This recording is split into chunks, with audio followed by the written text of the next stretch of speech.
اگر برادران و خواهران غریب معنای واقعی غریبی را میفهمیدند و درک میکردند که غریبی واقعی چیست و کجاست، قسم به الله که این همه مشقت ها و سختی های غریبی برایشان هیچ می نمود. عمل های نیک و صالح را بیشتر انجام می دادند و از گناهان بیشتر پرهیز می کردند. غریبی واقعی کنج لحد و تاریکی قبر است که آنجا پول و مال و ثروت و به اصطلاح گویم پاسپورت و پروپیسکا هیچ فایده ای ندارد. در آنجا فقط ایمان و عقیده صحیح و عملهای نیک و صالح به کار می رود و خلاص. غریبی غربت شام و یمن نیست. غریبی غربت شام و یمن نیست. غریبی دوری از شهر و وطن نیست.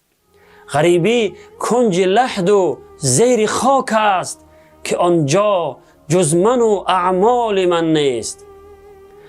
اجل نزدیک گشت و راه همان دور، اجل را نیست مانع ثروت و زور.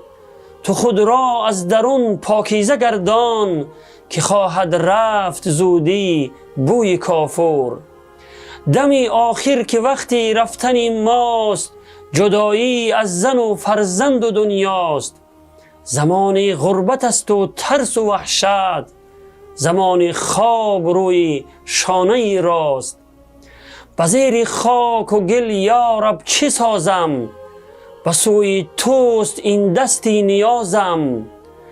به رحم و عفو خود بر من نظر کن، به عفو و رحم خود بر من نظر کن که ناچیز است رکعات نمازم.